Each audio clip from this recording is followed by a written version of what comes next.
മാനന്തവാടി തലപ്പുഴയിലെ വഖഫ് നോട്ടീസിന് പിന്നാലെ വീടുകൾ സന്ദർശിച്ച് സിപിഐഎം ബിജെപി നേതാക്കൾ.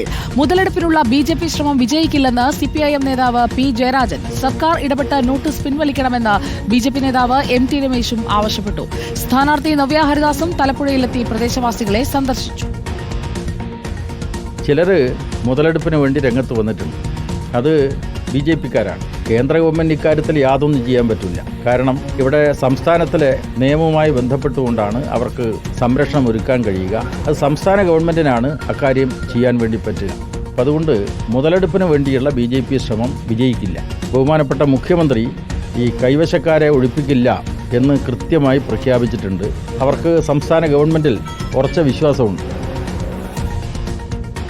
ദീപക് മോഹൻ നൽകും വിവരങ്ങൾ. ദീപക് മോഹൻ, ഇപ്പോൾ ഇവർക്ക് നോട്ടീസ് കിട്ടി എന്നതും 16-ാം തീയതിക്കകം ഇവർ രേഖകൾ കൊടുക്കണം എന്നുള്ളതും ആ നോട്ടീസിൽ തന്നെ പറയുന്ന വസ്തുതയാണ്. ഉന്നതതല യോഗം നടക്കാനിരിക്കുന്നത് 22-ആണ്. അപ്പോൾ ഈ കുടുംബങ്ങൾ എന്ത് ചെയ്യണമെന്നാണ് സർക്കാർ സംവിധാനങ്ങൾ പറയുന്നത്?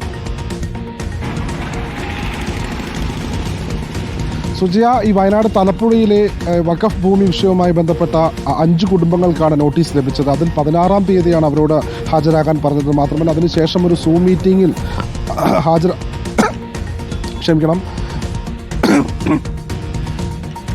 ഹാജരാകാനും പറഞ്ഞിരുന്നു. അതുമായി ബന്ധപ്പെട്ടാണ് അല്പം മുൻപ് CPM നേതാവ് പി ജയരാജൻ ഈ കുടുംബങ്ങളെ സന്ദർശിച്ചത്. അദ്ദേഹം പറഞ്ഞത് പ്രധാനമായും BJP മുതലെടുപ്പിന് ശ്രമിക്കുന്നു. മാത്രമല്ല വഖഫ് നിയമം ഇല്ലാതാക്കാനാണ് BJP സർക്കാർ ശ്രമിക്കുന്നത്.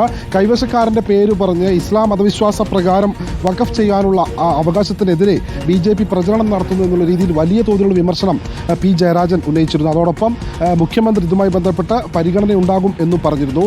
മുനമ്പം വിഷയവുമായി ബന്ധപ്പെട്ട് അടിയന്തര യോഗം ചേരുന്ന സമയത്ത് മാനന്തവാടി തലപ്പുഴയിലെ ഈ ഭൂമി വിഷയം പരിഗണിക്കുമോ എന്ന ചോദ്യത്തിന് അതുമായി ബന്ധപ്പെട്ട കൂടുതൽ കാര്യങ്ങൾ ഇലക്ഷൻ കഴിഞ്ഞ് മാത്രമേ പറയാൻ കഴിയുകയുള്ളൂ എന്നാണ് പി ജയരാജൻ നമ്മളോട് പ്രതികരിച്ചത്. മാത്രമല്ല കൈവശക്കാരെ ഒഴിപ്പിക്കേണ്ടതില്ലെന്ന് മുഖ്യമന്ത്രി പ്രഖ്യാപിച്ചിട്ടുണ്ടെന്നും അദ്ദേഹം പറഞ്ഞു. ഭൂ ഉടമകൾക്ക് സംരക്ഷണം നൽകും എന്നത് കാര്യം ഉറപ്പു നൽകിയാണ് പി ജയരാജൻ അല്പം മുൻപ് ഈ വീട്ടുകാരെ സന്ദർശിച്ച് മടങ്ങിയത്. അതിന് തൊട്ടു പിന്നാലെ BJP നേതാവ് എം ടി രമേശും ഈ വീട്ടുകാരെ സന്ദർശിച്ചു. നേരത്തെ പി ജയരാജൻ ഒരു വീട്ടിലാണ് സന്ദർശനം നടത്തിയതെങ്കിൽ BJP നേതാവ് എം ടി രമേശിന്റെ സ്ഥാനാർത്ഥി നവ്യ ഹരിദാസും ഉൾപ്പെടെയുള്ള സംഘം 5 വീടുകളിലും കയറി സന്ദർശനം നടത്തിയാണ് മടങ്ങിയത്. അതിൽ പ്രധാനമായും എം ടി രമേശ് മുന്നോട്ട് വച്ചൊരു കാര്യം, മുഖ്യമന്ത്രി ഒന്നും പ്രതികരിക്കുന്നില്ല, സർക്കാർ കള്ളനും പോലീസും കളിക്കുന്നു. അതോടൊപ്പം BJPയുടെ ആശങ്കയല്ല ഇത്, ഈ ഭൂവുടമകളുടെ ഈ വീട്ടുകാരുടെ ആശങ്കയാണ്. ആ ആശങ്ക പരിഹരിക്കുന്നതാണ് പ്രധാനം എന്നും പ്രതികരിച്ചാണ് എം ടി രമേശ് മടങ്ങിയത്. മാത്രമല്ല വീട്ടുകാർക്ക് നോട്ടീസ് നൽകിയത് അടിയന്തരമായി